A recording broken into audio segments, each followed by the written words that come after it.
Mutiara Hikmah Official, menyingkap hikmah di balik sunnah.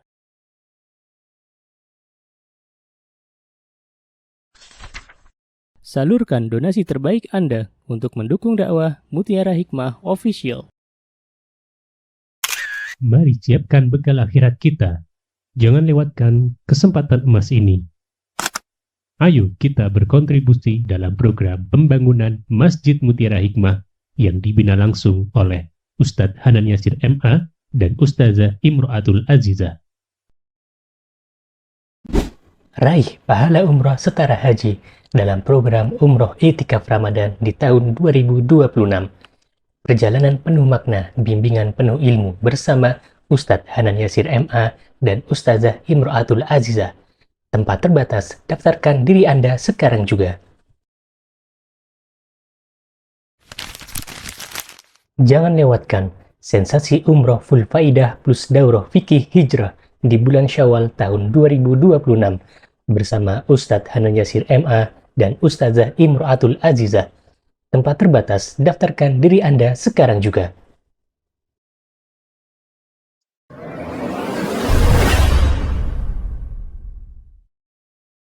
Yang saya cintai dan saya banggakan, Ustazah Ummu Afgan. Yang saya cintai dan saya banggakan para asatidzah, para ustazah Ta'ud Salika Karimah. Yang saya banggakan para wali murid, anak-anak yang senantiasa mendoakan kebaikan bagi para putra-putrinya yang hari ini Allah berikan kesempatan untuk melihat putra-putrinya wisuda. Dan yang saya muliakan para hadirin yang hadir pada acara hari ini. Insya Allah pada pagi hari ini kita akan belajar bersama-sama menjadi orang tua yang baik bagi anak-anak kita. Kenapa? Karena orang tua yang baik, orang tua yang salih dan salihah, orang tua yang bersabar dalam mendidik anak-anaknya, orang tua yang senantiasa berdoa kepada Allah dengan sebuah doa, Rabbi habli minas salihin, Rabbi ja'alni muqimas salati wa min dzurriyyati, Rabbana wa taqabbal du'ai. Orang tua yang senantiasa berdoa untuk anaknya, Allahumma ghfir lahum wa hassin furujahum wa tahhir qulubahum. Orang tua yang demikian Allah akan jadikan anak keturunannya salih dan salihah. Dan kalau Allah sudah menjadikan anak keturunannya salih dan salihah, ketahuilah wahai saudariku, maka Allah akan berikan balasan di dunia dan di akhirat. Jadi subhanallah, orang tua yang berbahagia adalah orang tua yang Allah berikan kesempatan ketika hidup, Allah jadikan anaknya berbakti kepadanya. Orang tua yang berbahagia adalah orang tua yang ketika ia sudah meninggal dunia, anaknya selalu memintakan ampunan untuk kedua orang tuanya. Ketahuilah wahai saudariku, bahwa sesungguhnya untuk memiliki anak yang salih dan salihah ini butuh untuk kita terus berjuang meminta pertolongan kepada Allah Subhanahu wa taala. Jadi orang tua yang baik adalah orang tua yang terus berjuang memantaskan diri menjadi orang tua yang baik bagi anak-anaknya. Bagaimana anak-anak akan menjadi baik kalau orang tuanya belum mampu untuk menjadi teladan yang baik? Bagaimana anak kita memiliki adab yang baik kalau orang tuanya belum memiliki adab yang baik? Bagaimana anak kita akan mencintai Allah kalau orang tuanya belum mencintai Allah? Baik, akhwati fillah rahimani wa rahimakunallah. Jadi begini, bagaimana menjadi orang tua yang baik ibu-ibu? Yang pertama, tipsnya adalah jadikanlah kita semua orang tua ini, ya baik itu diri kita sebagai seorang ibu ataupun suami kita sebagai seorang ayah, hamba-hamba Allah yang pandai bersyukur. Itu yang paling pertama. Yang pandai bersyukur. Kenapa saya katakan yang pandai bersyukur? Karena banyak orang tua yang telah diberikan amanah oleh Allah Subhanahu wa taala anak-anak tapi belum pandai bersyukur. Ya. Nabi Sulaiman alaihi salam, beliau berdoa kepada Allah. Apa doanya Nabi Sulaiman ibu-ibu? Kata Nabi Sulaiman, Rabbi auzi'ni an ashkura ni'mataka allati an'amta alayya wa ala walidayya wa an a'mala salihan tardah wa aslih li fi dhurriyyati inni tubtu ilaika wa inni minal muslimin. Sekelas Nabi Sulaiman, ibu-ibu, yang mana beliau itu kalau beribadah, Masya Allah, lamanya luar biasa. Sampai-sampai para prajurit Nabi Sulaiman tidak tahu kalau Nabi Sulaiman itu sudah wafat, kecuali dari tongkatnya Nabi Sulaiman yang akhirnya jatuh karena dimakan oleh hewan. Jadi Nabi Sulaiman itu Masya Allah kalau beliau beribadah, ibadahnya tuh lama pakai banget Bu Yeni. Masya Allah, fokus. Tidak seperti kita, ya baru salat Allahu Akbar, kayaknya kok ada rintik-rintik hujan, jemuranku gimana gitu ya. Subhanallah. Padahal kalau jemurannya kena hujan gampang, tinggal dibilas, dicuci lagi. Nggih mboten? It's okay. Tapi itulah syaitan yang mengganggu anak Bani Adam agar tidak fokus dalam beribadah kepada Allah. Jadi Nabi Sulaiman tuh Masya Allah kalau beribadah lamanya Masya Allah. Dan hampir seluruh Nabi dan Rasul, jika mereka beribadah kepada Allah, maka mereka mendekat dengan sedekat-dekatnya. Ya. Dan Nabi Sulaiman pun berdoa kepada Allah, Rabbi auzi'ni an ashkura ni'mataka allati an'amta alayya. Kata Nabi Sulaiman, ya Allah, jadikanlah hamba orang-orang yang senantiasa bersyukur kepadamu. Maka sering-seringlah kita bermunajat kepada Allah dan kita katakan alhamdulillah. Yuk kita baca bareng-bareng yuk. Alhamdulillah. Alhamdulillah yang telah menitipkan kepada hamba anak yang kelak nanti bisa mendoakan hamba ketika hamba sudah meninggal dunia. Tidak semua orang di dunia ini diberikan anak oleh Allah Subhanahu wa taala. Ada yang sudah menikah 10 tahun ibu-ibu, 20 tahun, 30 tahun, bahkan 40 tahun. Ada enggak ibu-ibu, pernah enggak? Orang sudah menikah 40 tahun, 30 tahun belum dikasih anak, ada? Ada. Coba tanya ke mereka. Apakah mereka ingin dunia? Apakah ingin harta? Apakah ingin mobil mewah? Apakah ingin rumah mewah? Jawabannya pengen punya anak. Dan ternyata apa yang sudah Allah beri kepada kita itu adalah sesuatu yang dirindukan oleh orang lain. Maka bersyukurlah kepada Allah, Zat yang maha baik, yang telah memberikan kepada kita amanah buah hati yang salih dan salihah. Jadi kita harus bersyukur, alhamdulillah. Sering-sering berzikir kepada Allah, alhamdulillah, alhamdulillah. Ditambah lagi boleh, alhamdulillahilladzi bi ni'matihi tatimmus shalihat. Ya. Semakin kita banyak bersyukur, maka Allah akan tambah nikmatnya kepada kita. Jadi yang pertama yang harus kita lakukan bersyukur dulu kepada Allah. Ya, baik.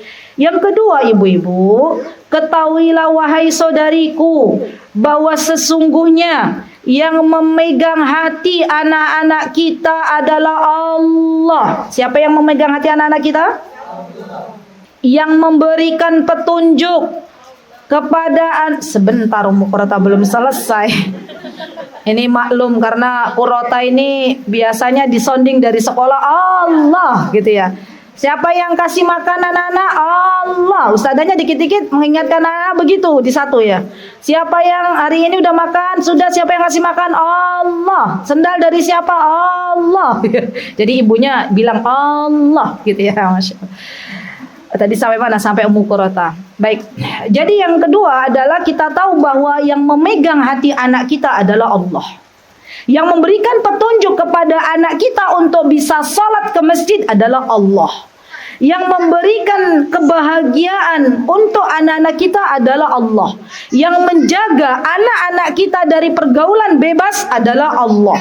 Yang menjaga anak-anak kita dari minum-minuman keras adalah Allah. Yang menjaga anak-anak kita dari jatuhnya anak-anak kita kepada sesuatu yang Allah murkai adalah Allah. Maka mintalah kepada Allah, zat yang telah menitipkan anak-anak kita, dengan sebuah doa, Rabbi habli minas salihin. Terus kita berdoa, Bu. Ya, Nabi Ibrahim alaihissalam senantiasa berdoa kepada Allah. Apa doanya Nabi Ibrahim? Yang lain, Rabbi ja'alni muqimas salati wa min dzurriyyati Rabbana wa taqabbal du'ai. Subhanallah. Ya, apa artinya ibu-ibu? Rabbi ja'alni, ya Allah, jadikanlah aku orang yang muqimas salat, yang selalu menegakkan salat, selalu mendirikan salat. Wa min dzurriyyati, dan juga anak cucuku, anak keturunanku. Jadi panjenengan ibu-ibu kalau masih memiliki anak, ya, yang mana kalau salat Masya Allah bolong-bolong, ya, dan kurikulum Islam memberikan kesempatan anak-anak untuk sholat agar lebih disiplin itu usia 7 tahun. Tolong diingat-ingat, ya. Jadi terkadang saya sering mengingatkan kepada seluruh jamaah, terkadang anak kita itu terlalu banyak diperintahkan oleh kita padahal belum waktunya. Anak usia 3 tahun, ayo nak pergi ke masjid, ya. Ibu-ibu tahu peristiwa yang lagi viral? Anaknya berangkat ke masjid tapi menjadi korban, begitulah, ya. Dan anaknya masih kecil, ya, subhanallah. Maka ketahuilah wahai saudariku bahwa aturannya Rasulullah jelas. Apa kata Rasulullah? Murru auladakum bis salat. Ya, suruhlah anak-anak kalian, perintahkanlah anak-anak kalian untuk salat ketika usianya 7 tahun. Di kita nih, ya, TK-TK itu sudah banyak yang ngegas anak-anaknya suruh salat duha. Salat wajib saja belum, sudah salat duha. Anak-anak disuruh manasik haji dan umroh. Padahal nanti kalau mau haji dan umroh manasik ulang. Nah, maka ini perlu kita pikirkan bersama. Saya sering sekali mendapati wali murid, ya, yang terkadang mereka bertanya, Ustazah, kenapa di satu nggak ada sholat wajib? Ya, saya katakan sebentar, satu-satu kurikulumnya ini yang kita pakai kurikulum yang dianjurkan oleh Nabi kita Muhammad SAW. Maka sebelum anak usia 7 tahun, pantaskan dulu mereka mencintai Allah. Berikan pondasi akidah yang kuat, berikan pondasi tauhid yang bagus.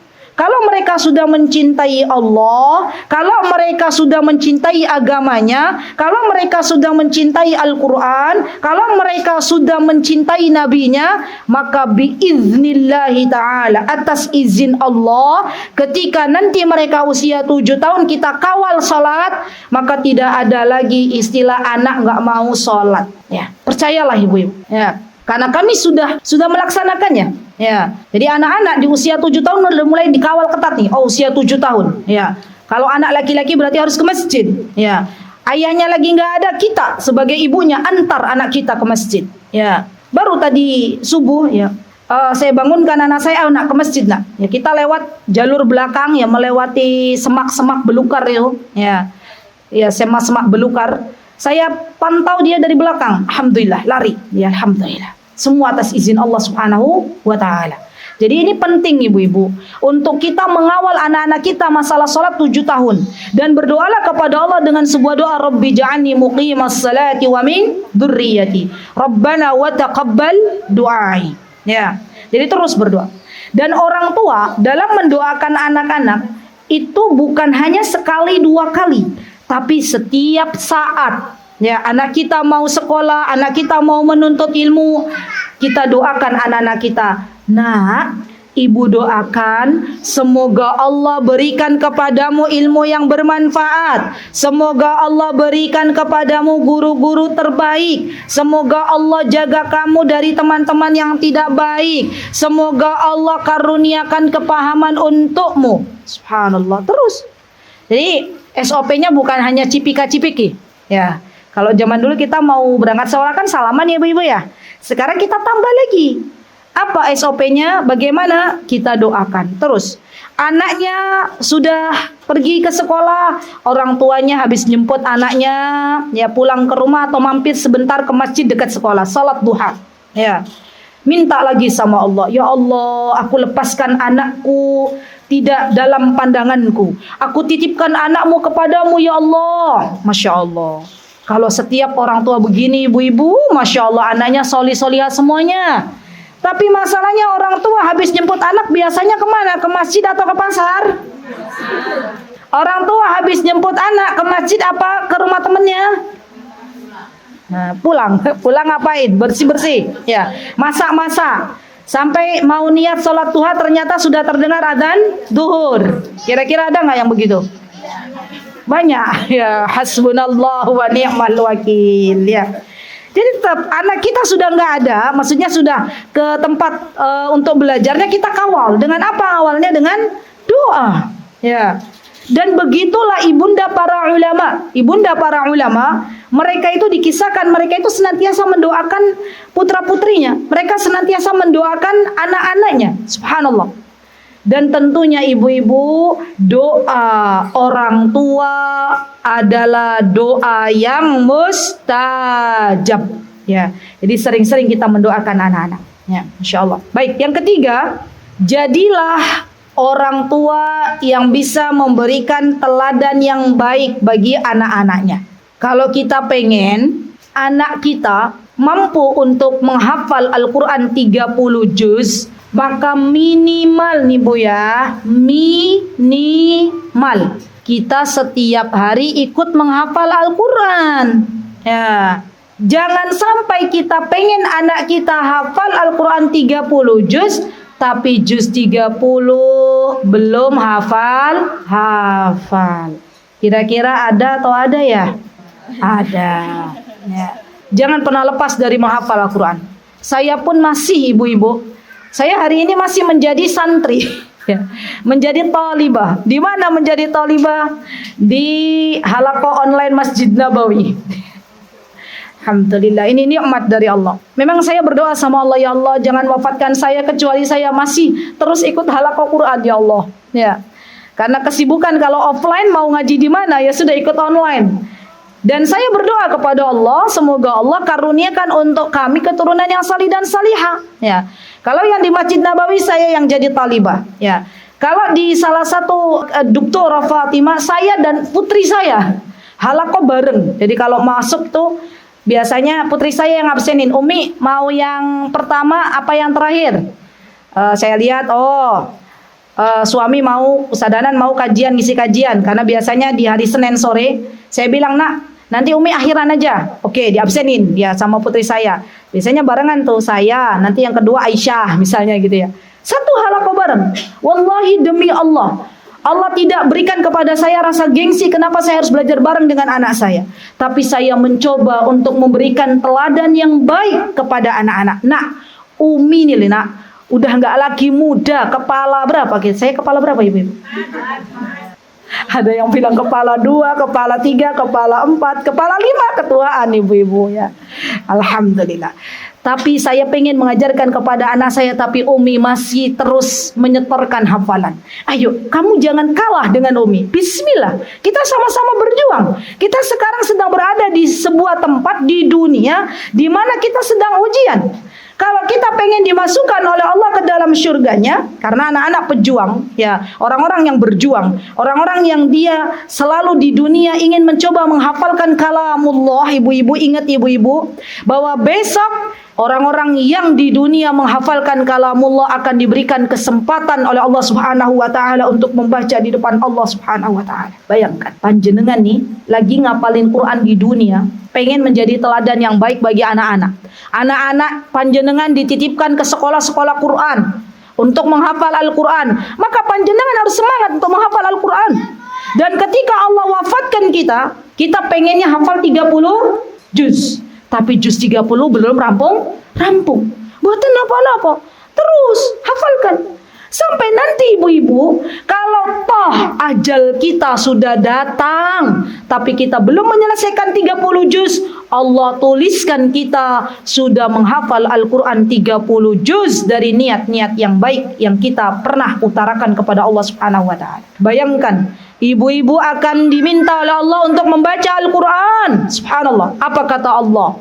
Hei ibu fulana, kata Allah begitu. Sini, tolong bacakan Al-Quran di depanku sebagaimana engkau dulu telah menghafal Al-Quran bersama anak-anakmu. Kemudian kita baca Al-Quran. A'udzu billahi minasyaitonir rajim. Kata Allah, naik ke derajat surga yang paling tinggi. Lanjut kata Allah. Bismillahirrahmanirrahim. Lanjut kata Allah. Terus kita baca. Hamim. Naik lagi ke derajat surga. Tanzilum minar rahmanir rahim. Lanjut naik lagi kata Allah. Naik ke surga, naik. Ya Allah, naik, kita naik ibu-ibu, kita naik. Kitabun fussilat ayatuhu Qur'anan Arabiyyan liqaumin ya'lamun. Naik lagi. Basyiran wa nadhiran fa'aradu aktsaruhum fahum la yasma'un. Naik. Ya. Dan ternyata ibu-ibu subhanallah, teman kita sudah lebih tinggi surganya. Kenapa? Karena dia waktu di dunia semangat berbenah, semangat menghafal, semangat untuk membaca Al-Quran. Subhanallah.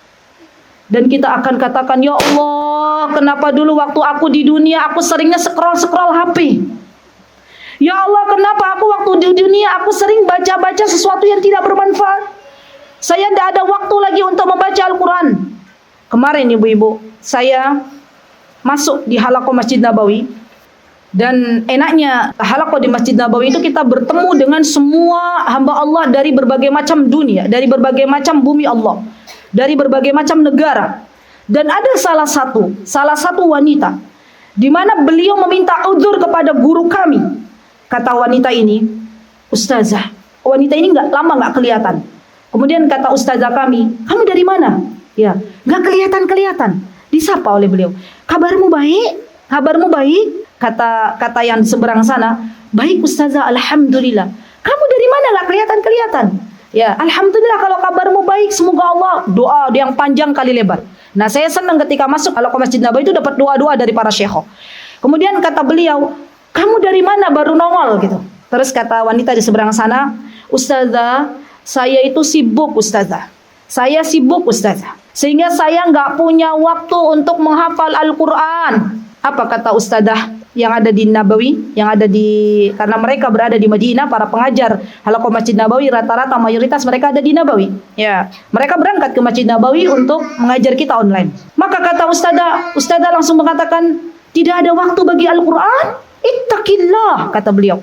Bertakwalah kepada Allah. Jangan kau katakan seperti ini. Kalau kamu katakan kamu ada waktu untuk manusia, kenapa kamu gak ada waktu untuk Rabbu? Ya Allah, kita semua yang ada di halaqah menangis ibu-ibu. Ya, kita ditegur langsung oleh ustazah. Kenapa kamu punya waktu untuk manusia tapi gak punya waktu untuk Allah? Gitu ya. Subhanallah. Dan ini menjadi tamparan yang keras bagi kita. Kita setiap hari berangkat dari satu tempat ke tempat lainnya. Kita punya waktu untuk ngobrol dengan manusia. Kita punya waktu untuk ngobrol dengan suami kita. Tapi kita nggak punya waktu untuk Allah. Kata beliau, ittaqillah, bertakwalah kepada Allah. Subhanallah. Dan dari sini kita bisa belajar bahwa sesungguhnya Allah subhanahu wa ta'ala memilih hamba-hambanya yang terbaik di antara hamba-hambanya untuk belajar Al-Quran. Bukan hanya belajar Al-Quran, tapi ia pun dibimbing oleh Allah Azza wa Jalla untuk bisa mengajarkannya kembali kepada orang lain. Sehingga manusia ini, hamba Allah yang terpilih ini, menjadi hamba Allah yang terbaik. Bukankah Nabi kita Muhammad SAW bersabda, khairukum man ta'allamal Qur'an wa 'allamah. Ya, sebaik-baik kalian adalah yang belajar Al-Quran dan mengajarkannya. Makanya nanti harus ada proyek dari sekolah masing-masing, sekolah Al-Quran. Apa proyeknya? Proyeknya adalah wali murid belajar lagi, mulai membaca Al-Quran. Ya, semoga nanti Salika Al-Karimah, semoga nanti bisa. Ya, proyek ini insyaallah kita adakan. Kemudian nanti wali murid harus punya hafalan walaupun hanya setengah ayat, tidak apa-apa. setengah apa, kalau kita orang Indonesia kan kalau satu halaman kebanyakan ya ibu-ibu ya, satu baris sehari tidak apa-apa ya, sama-sama berjuang ya. Dan nanti proyek wali murid mengajar, Masya Allah, itu bagus banget ya. Kenapa? Karena kita itu menjadi seorang yang akan dilihat oleh anak-anak kita. Anak-anak kita itu melihat orang tuanya seperti apa. Kalau ibunya rajin membaca Al-Quran, kalau ibunya rajin mengajar Al-Quran, maka insya Allah biidnillahi ta'ala anak-anak pun akan mengikuti jejak ayah bundanya. Masya Allah ibu-ibu yang saya cintai karena Allah, ada kisah yang menakjubkan. Saya mendapati banyak di antara para wanita yang dimudahkan oleh Allah Subhanahu wa taala untuk mengajari Al-Qur'an, itu ternyata setelah ditarik garis keturunannya ke atas, rata-rata Allah berikan kepada wanita ini, ibunya itu ngajarin Al-Qur'an, simbahnya ngajarin Al-Qur'an. Ada kisah nyata itu, dan itu tidak satu kisah, banyak kisah. Jadi subhanallah, kalau kita pengen anak kita nanti mengajar Al-Quran, maka dimulailah dari diri kita ya. Jadi Masya Allah, Allahumma barik, Allah akan jadikan orang tua yang mengajar Al-Quran itu anak keturunannya nanti menghafal dan mengajarkan Al-Quran. Masya Allah. Ustazah, saya belum punya hafalan Al-Quran, apakah saya patut untuk mengajarkan Al-Quran? Boleh mengajarkan Al-Quran. Kasih tahu orang-orang sekitar, ibu-ibu yang belum bisa baca Al-Quran alif bata saja ya, datang ke rumah saya. Saya akan ajari Al-Quran dari awal, dari nol. Masya Allah, itu kebaikan untuk kita semuanya ya. Jadi jangan sampai kita nggak mau mengajarkan Al-Quran karena kita belum punya hafalan Al-Quran ya. Tetap kita pengen menjadi manusia yang terbaik. Baik, kemudian yang keempat, setelah kita menjadi teladan yang baik, dan tentunya teladan yang baik didapatkan bukan hanya dari kita sebagai seorang ibu, tapi juga dari suami kita sebagai seorang ayah. Yang keempat ibu-ibu, ya di antara tips agar anak kita besok menggandeng tangan kita ke surga adalah di antaranya bahwa kita semuanya hendaklah menjadi hamba Allah yang terbaik, hamba Allah yang dekat dengan Allah, hamba Allah yang senantiasa beristighfar kepada Allah Subhanahu wa ta'ala. Jadi sambil jualan umukurata sambil istighfar, astaghfirullahi wa atubu ilaik, astaghfirullahi wa atubu ilaik. Orang-orang yang banyak istighfar, maka Allah akan berikan kepadanya petunjuk. Orang-orang yang banyak istighfar, Allah akan jadikan anak keturunannya salih dan salihah. Orang-orang yang selalu mendekat kepada Allah Subhanahu wa ta'ala, maka Allah Subhanahu wa ta'ala akan berikan bonus untuknya. Anaknya nanti akan memintakan ampunan untuk orang tuanya kepada Allah Subhanahu wa ta'ala. Sampai-sampai Nabi kita Muhammad SAW, beliau pernah mengatakan, besok nanti di akhirat ibu-ibu akan ada di antara orang tua yang terkejut, yang dibuat terkejut oleh Allah Subhanahu wa ta'ala. Kenapa? Karena ternyata Allah perlihatkan pahala yang banyak untuk orang tua ini. Maka orang tua ini bertanya kepada Allah, wahai Rabbku, dari mana pahala sebanyak ini? Aku dulu di dunia bukan ahli salat. Aku dulu di dunia salatnya biasa-biasa saja. Aku dulu di dunia baca Al-Qurannya biasa-biasa saja. Aku dulu di dunia puasanya biasa-biasa saja. Dari mana ya Allah? Apa kata Allah? Dari istighfar anakmu yang memintakan ampunan kepadaku untukmu. Subhanallah. Pengen gak punya anak-anak yang kalau kita nanti meninggal dunia di kuburan, terus kita dikasih tahu sama malaikat, ya, nih dapat transferan pahala dari anakmu di dunia, ya. Bahkan kalau ada seseorang sedang diadab oleh Allah Subhanahu wa taala di kubur nanti, dapat ya siksa kubur, naudzubillah summa naudzubillah. Kita berlindung kepada Allah Subhanahu wa taala dari adab kubur. Allahumma inna na'udzubika min adzabil qabr. Maka kalau ada orang tua yang seperti ini, kemudian Allah berikan petunjuk kepada anaknya untuk mendoakan kedua orang tuanya, Allahumma ighfir liwalidayya ya Rabb, Allahumma ighfir lahu warhamhu wa'afihi wa'fu anhu wa akrim nuzulahu wa wasi' madkhalahu waj'al qabrahu raudhatan min raudatil jannah. Maka orang tua yang sedang diadab sama Allah diberitahukan jangan dulu diadab. Kenapa? Karena ada doa dari anak yang salih yang telah ia tinggalkan di dunia. Subhanallah. Jadi anak kita itu ibu-ibu adalah tabungan kita yang bisa menolong kita atas izin Allah kalau kita nanti sudah berada di kubur. Ya, dan kita kalau sudah punya kesempatan ya diberikan anak-anak yang soleh, maka dibersamai anak-anak itu dengan sabar, dengan baik. Ya, karena sesungguhnya anak-anak kita kelak yang akan memberikan hadiah untuk kita semuanya. Anak-anak kita yang kelak akan memintakan ampunan kepada Allah Subhanahu wa Ta'ala. Dan mendidik anak di zaman sekarang itu, masya Allah, tantangannya banyak, ibu-ibu. Ya, tantangannya banyak. Jadi saya merasakan sekali gitu. Alhamdulillah, putri kami yang pertama perempuan, putri kami yang kedua juga perempuan, yang ketiga laki-laki. Ketika mendidik anak perempuan, kalau saya yang rasakan ya Bu Penny, itu masya Allah, ya oke lah ya, masya Allah. Atas izin Allah, walaupun ada tantangan-tantangan. Yang kedua perempuan lagi, ya masya Allah, oke. Yang ketiga laki-laki, masya Allah. Nah masya Allahnya besar kalau laki-laki ya, masya Allah, gitu ya. Dan saya belajar lagi gimana mendidik anak laki-laki. Ya Allah, gimana ini ya Allah? Saya minta tolong ya Allah. Ya, sering saya meminta kepada Allah, ya Allah, aku memohon kepadamu ya Allah, diberikan sabar dalam mendidik anak laki-laki ini ya Allah. Maka saya belajar lagi, oh ada seorang ulama besar, ya, di Yaman sana. Oh ada seorang ulama besar. Saya pelajari itu gimana para ibunda ulama mendidik anak-anaknya. Karena ibunda ulama itu ibunya Imam Syafi'i, ibunya Imam Ahmad, ibunya Syekh Malik bin Anas, ibunya Syekh Muqbil bin Hadi, ibunya para ulama. Ternyata mereka dalam mendidik anak-anak itu ibu-ibu sabarnya kuat, sabarnya bagus, nggak asal bicara. Sampai-sampai dikisahkan ada salah satu ulama di Yaman, di mana waktu kecil itu luar biasa laki-laki ini, ulama ini sebelum jadi ulama, ini tingkah lakunya polanya luar biasa. Ya.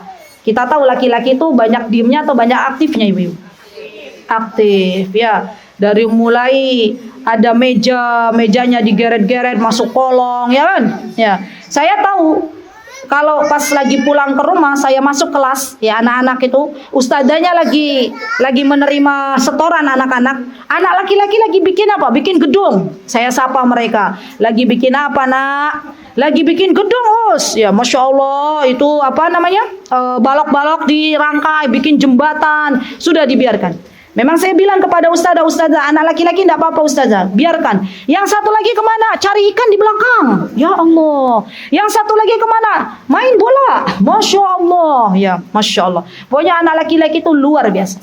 Maka ketika anak-anak kita bertingkah laku polanya masya Allah banyak, kita harus banyak bersabar. Dan ulama Yaman ini sering didoakan oleh ibunya dengan sebuah doa, Allah yahdik. Ayo kita bareng-bareng.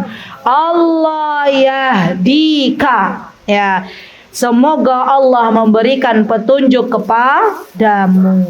Jadi nggak ada tuh Bu, ibunda ulama itu yang kalau anaknya macam-macam polanya langsung bilang kamu kok yo nakal. Anake sopo? Loh, anake sinten? Biasanya kita begitu nggak? Ibu-ibu kalau tingkah polanya anak-anak luar biasa kita bilang apa? Hah? Kayak sopo iki ya? Mas nyenengan kayak iki po yo. Ya saya juga suka ngobrol sama suami. Kadang alhamdulillah suami saya sadar diri. Ya, kata suami, kata Ustadz Hanan, misalnya ada tingkah laku pola putra kami yang masya Allah, kata beliau memang dulu aku begitu katanya. Alhamdulillah sadar diri. Ya, maka saya doakan ya Allah, semoga putra kami ini niru kami ini yang baik-baiknya saja. Ya. Dan masya Allah ibu-ibu, ketika kita banyak mendoakan anak kita dengan sebuah doa Allah yahdik, Allah yahdik, saya merasakan sendiri masya Allah, Allah berikan petunjuk kepada anak-anak kita. Ya. Ibu-ibu boleh baca kisahnya Syekh Sudais. Syekh Sudais, apa Syekh Sudais waktu kecil anteng, ranteng, diem, soli, apakah begitu? Boten.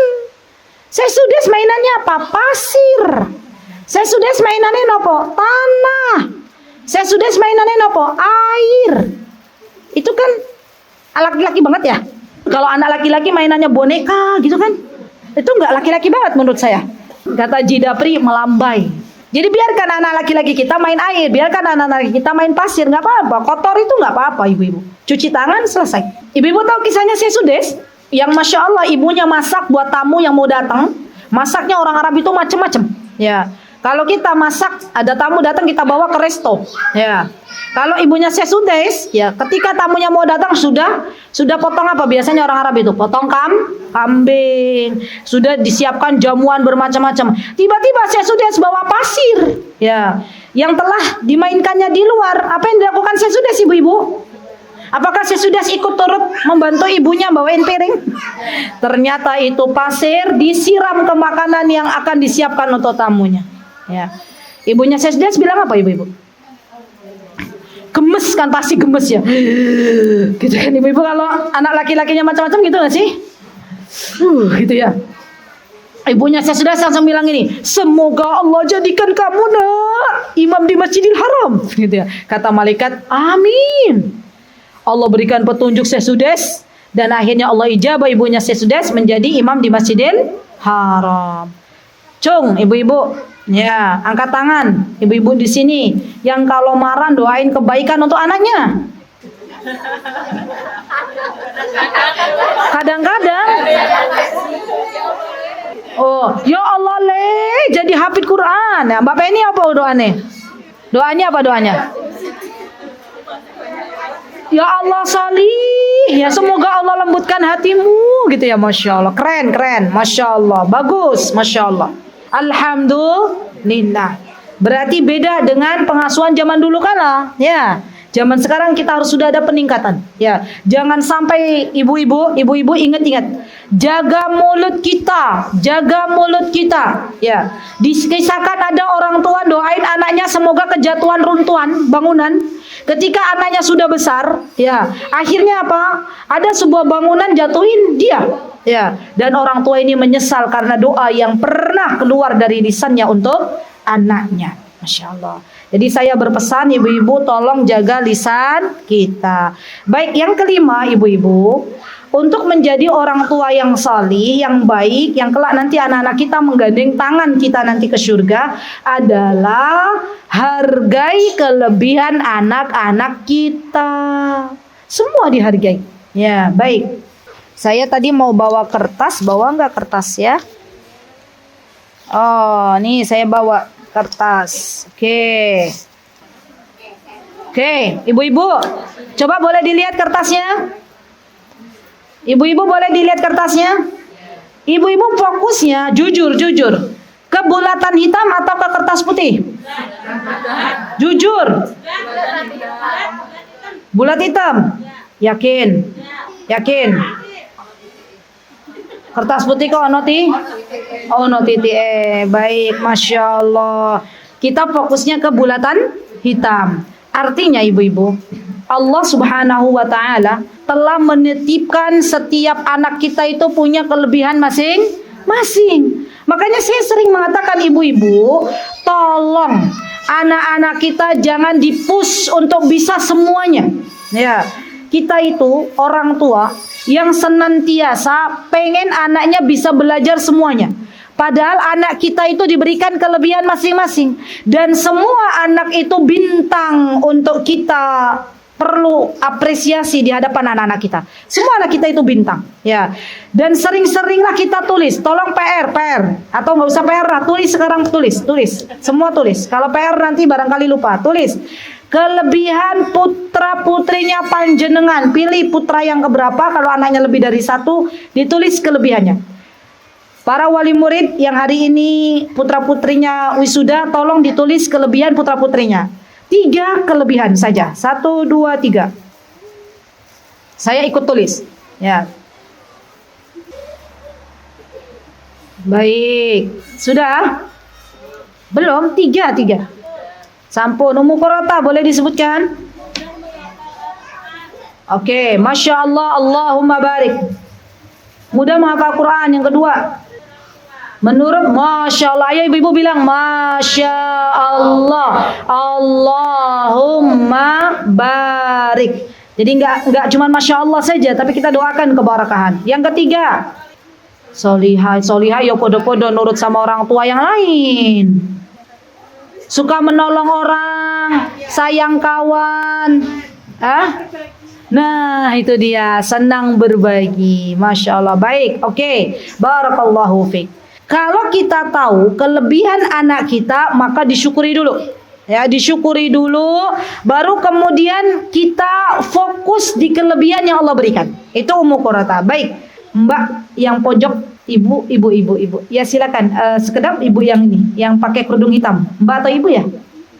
Ibu. Sudah punya anak kan ya? Oke, sebutkan 3 kelebihan putra putri ibu. 1. Pilih aja 1 anak. Ya. Rajin ngaji, Masya Allah, Allahumma barik. Yang kedua, Masya Allah, suka berbagi, Allahumma barik. Yang ketiga, romantis, Masya Allah. Laki-laki apa perempuan anaknya? Laki-laki romantis, Masya Allah. Jarang-jarang loh Bu, ya laki-laki bisa romantis. Dan tidaklah laki-laki romantis ini kecuali dia belajar dari salah satu kedua orang tuanya. Ada di antara kedua orang tuanya, baik panjenengan atau ayahnya yang romantis? Saya, kata ibunya. Masya Allah, Allahumma barik. Ada yang mau mengangkat beliau jadi besan? Loh, beliau punya anak laki-laki romantis. Sebentar, tanya dulu usia anak laki-lakinya berapa? 10 tahun, ibu-ibu. Ya berarti nggak pantas buat saya loh, anak wedokku 20 tahun. Ya, Masya Allah. Itu tuh, kalau laki-laki romantis artinya Masya Allah, Allahumma barik, dia nanti semoga kedepannya bisa menghargai istrinya, bisa menghargai anak perempuannya. Dan laki-laki romantis ini Masya Allah ibu-ibu, laki-laki yang jarang kita temui zaman sekarang. Gimana Bu? Napa? Longko, oh langka. Ya ternyata laki-laki romantis ini laki-laki yang langka. Maka kita cari ya ibu-ibu ya. Masya Allah. Baik, untuk anak-anak kita maksudnya. Baik. Jadi sekali lagi bahwa kita fokus dengan kelebihan yang Allah berikan kepada anak-anak kita. Oh anakku nih Ustazah, dia Masya Allah kalau menghafal Al-Quran cepat. Baiklah. Kalau tadi Ummu Qurrata bilang anakku menghafal Al-Quran cepat, fokuskan pondasinya selesai Al-Quran 30 juz dulu. Ibu-ibu, izin saya sharing, izin saya bagi pengalaman. Jadi ternyata anak-anak yang pengen fokus menghafal Al-Quran 30 juz, itu kita berikan ruang untuk menghafal Al-Quran 30 juz tanpa ada distract dengan pelajaran-pelajaran lain. Gini loh, jadi kan kadang kita begini, Ustazah anakku pengen hafal 30 juz, tapi disuruh menghafal kimia, disuruh menghafal pelajaran fisika, disuruh menghafal pelajaran sosial. Berat nggak bagi anak-anak? Berat. Fokuskan 1 tahun untuk menghafal Al-Quran 30 juz itu. Ya, minta sama Allah. Memang bisa Ustazah menghafal Al-Quran 30 juz? Bisa, biidnillahi ta'ala. Walaqad yassarna al-Qur'ana lidzikri fahal mim mudzakir. Ya, minta sama Allah pertolongan. Berikan kesempatan waktu untuk anak-anak kita menghafal Al-Quran 30 juz. Ya, kalau memang Allah berikan kelebihan menghafal untuk anak-anak kita. Nanti kalau sudah selesai 30 juz Ummu Qurrata, baru nanti ilmu-ilmu yang lainnya Allah bukakan semuanya. Masya Allah. Pengen dah Bu? Pengen. Bahkan sekarang Masya Allah ya, Masya Allah saya tuh baru tahu ada salah satu sekolah SD ya yang datang ke tempat kami, Ustazah Afgan. Berapa kali ya datang ke tempat kami tuh mereka bilang begini ke tempat kami, Ustazah, kami mau presentasi sekolah kami SD. Kami masuk ke sekolah kami tuh biaya uang gedungnya mahal. Ya Masya Allah, biaya uang gedungnya mahal. Beliau mengabarkan dulu begitu. Tapi spesial untuk anak didik yang ada di sini kata beliau, ya, yang sudah hafal Al-Quran 1 juz targetnya. Ya Allah, 1 juz bagi anak-anak pondok atau anak-anak sekolah Al-Quran tuh Masya Allah tidak berat. Ya, maka saya bebaskan uang gedung kata mereka. Ya, Masya Allah. Dan saya juga pernah mendengar, ya ada salah satu wali murid yang Masya Allah dapat diskon. Ya, anaknya sudah hafal Al-Quran juz 29, juz 30, diskon 50%. Masya Allah. Tapi itu bukan tujuan, itu bonus dari Allah, gitu ya. Jadi kita kalau pengen punya anak hafalkan 30 juz itu, luruskan niat kita. Ya Allah, saya pengen anakku hafal Al-Quran 30 juz agar bisa menolongku nanti bisa masuk surga bareng. Itu tujuan utama. Nanti kalau dapat bonus-bonus itu semuanya datang dari Allah. Jadi jadikan niat kita dari awal bukan pengen kepingan-kepingan dunia, tapi kita jadikan niat kita bahwa anak kita menghafal Al-Quran 30 juz biar bisa mengangkat derajat kita di dunia dan di akhirat, biar bisa menggandeng tangan kita masuk ke dalam surganya. Dan ini menjadi tujuan utama kita masing-masing. Ustazah, anakku tuh kalau ngapal Quran tuh lambat Ustazah. Misal contoh, lah buktinya apa? Disuruh menghafal Al-Quran oleh gurunya nggak hafal-hafal. Baiklah, kalau begitu nggak usah dipaksa untuk menghafal Quran, tapi dibiasakan membaca Al-Quran, dibiasakan untuk membaca tafsir Al-Quran. Ya, karena setiap muslim itu harus mengamalkan isi kandungan Al-Quran. Nggak apa-apa, kalau memang anaknya nggak bagus dalam menghafal, tidak usah dipaksa, tidak apa-apa. Ya, yang jelas ibu-ibu, setiap anak punya potensinya masing-masing. Jangan pernah kita membanding-bandingkan anak kita dengan anaknya orang lain. Apalagi kita banding-bandingkan anak kita dengan anak wali murid lain. Jangan. Setiap anak punya potensi masing-masing. Bersyukurlah kepada Allah. Allah kasih kelebihan apa kepada anak kita, disyukuri. Dan kita mulai tajamkan. Kita bikin kurikulum. Bu, pulang ke rumah nanti, ya dia antara liburan ini, tugasnya panjenengan, tulis kurikulum bagi anaknya jenengan masing-masing. Anak pertama, kurikulumnya 1, ya. Karena anak laki-laki sudah usianya 14 tahun, berarti kurikulum 1 tahun ini dia harus bisa cari nafkah. 2, kurikulum yang kedua magang di tempatnya Pak Anto, Kebab Fitrah.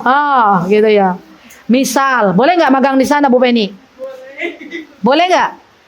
Harus boleh. Jadi gini loh, ibu-ibu, saya izin menyampaikan.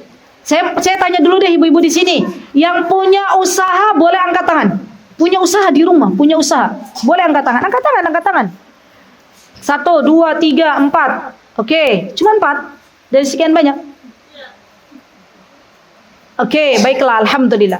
Yang punya usaha ini harus memberikan kesempatan untuk anak-anak kaum muslimin, terutama laki-laki, agar mau magang di tempatnya.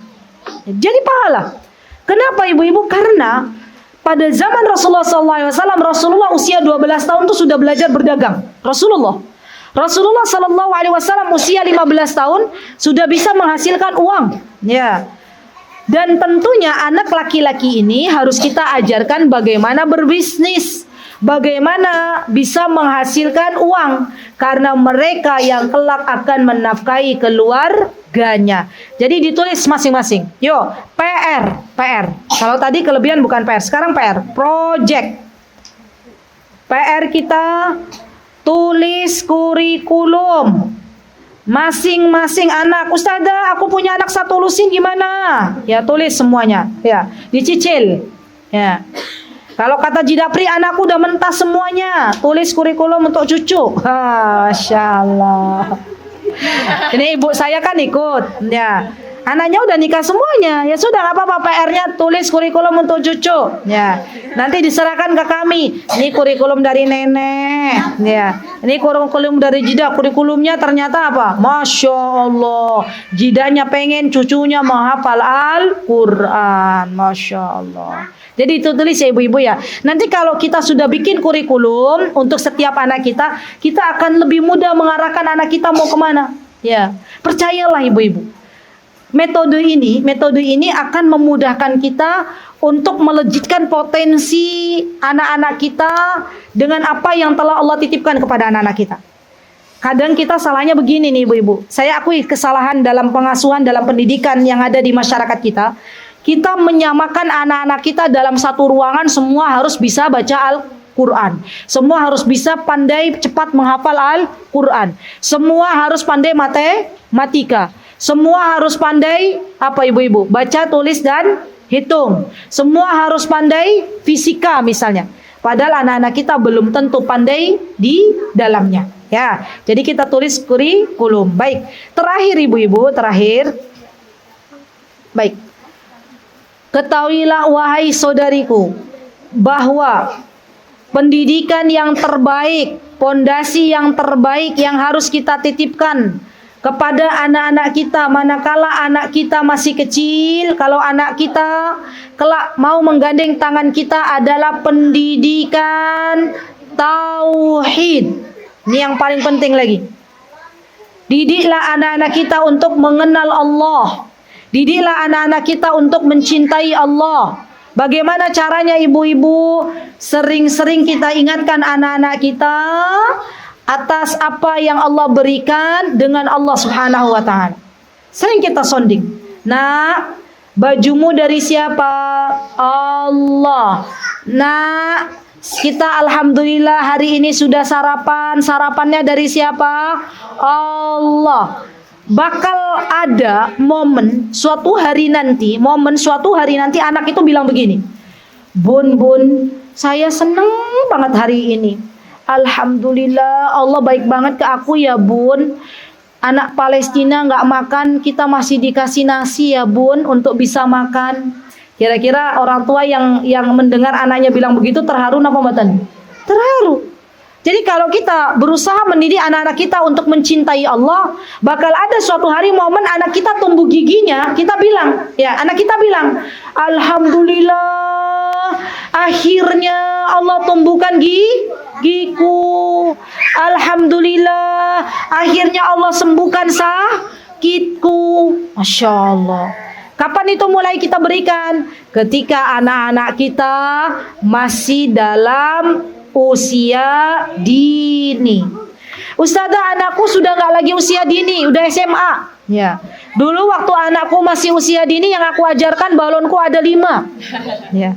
Ada nggak anak-anak kita yang dulu pernah belajar balonku ada 5? Ya ada. Apalagi dulu yang diajarkan ibu-ibu? Selain balonku ada 5, cicak-cicak di dinding. Nah, gimana caranya kalau anak kita udah SMA? Gak apa-apa, bayar hutang pengasuhan kita. Ya, mulai kita diskusi, tapi metodenya bukan lagi kayak anak-anak. Kalau anak-anak kita bilang, sarapan dari siapa nak? Dari Allah. Anak kita yang sudah SMA, kita buka ruang diskusi. Ya, nah, kejadian apa yang kamu bisa ambil ibroh hari ini? Sering-sering berdiskusi dengan anak-anak. Sekarang saya karena anak-anak sudah besar, sering dibuka ruang diskusi. Ya, anak saya tadi pagi saya ajak ke pasar, ceritanya ibu-ibu. Saya ajak ke pasar, ya. Karena anak saya perempuan, yang kedua, ya itu saya ajak ke pasar. Saya pengen lihat anak saya gimana melihat saya belanja ke pasar Potorono sini, ya. Kemudian dia menemui kejadian dari penjual itu yang menurut dia nggak mengenakan, gitu ya. Terus saya bilang ke anak saya waktu pulang ke rumah, gimana Mbak? Ya perasaannya belanja ke pasar sama Umi. Happy Mi, Masya Allah, seneng gitu ya. Pelajaran apa yang bisa Mbak dapatkan di pasar? Ternyata jualan itu capek ya Mi. Gak semua orang jualan itu, karena dia tadi lihat di pasar tuh ada penjual yang laris gitu, banyak yang beli, ada yang gak ada satupun yang beli gitu ya. Jadi ternyata nyari uang tuh susah ya gitu ya. Gak semua pembeli tuh langsung membeli dagangannya gitu ya. Nggak semua penjual tuh bisa menjual dagangannya. Terus apalagi yang bisa kamu ambil pelajaran, yang bisa kamu ambil? Kita belajar, kita ngobrol, ya. Nanti ada momen kita tuh bilang bahwasanya yang memberikan rizki itu Allah, nak. Kita harus bersyukur sama Allah. Nah itu dia. Momen itu yang kita tuh harus kita nantikan sehingga nanti terjadilah diskusi yang panjang antara anak kita dengan kita, yang kita bahas dengan temanya adalah Allah, gitu ya. Siap ya ibu-ibu? Insya Allah. Baik, nanti insya Allah mudah-mudahan kita semuanya bisa belajar lagi, lebih dalam lagi bagaimana mengasuh anak-anak kita. Karena pada dasarnya kita semuanya sedang belajar. Dan pada dasarnya orang tua yang baik adalah orang tua yang terus belajar menjadi orang tua yang baik. Tidak pernah berhenti sampai di sini. Dan semoga Allah Subhanahu wa taala mengaruniakan untuk kita anak-anak yang solih dan solihah, dan semoga Allah Subhanahu wa taala mengaruniakan kesabaran untuk kita semuanya, dan semoga Allah Subhanahu wa taala memasukkan kita semuanya bersama anak cucu kita ke dalam jannahnya. Amin Allahumma amin. Itu yang bisa saya sampaikan. Jikalau ada kekurangan saya mohon maaf yang sebesar-besarnya. Aqulu qauli hadza wastaghfirullah li wa lakum wa akhiru da'wana alhamdulillahi rabbil alamin. Assalamualaikum warahmatullahi wabarakatuh. Mutiara Hikmah Official, menyingkap hikmah di balik sunnah.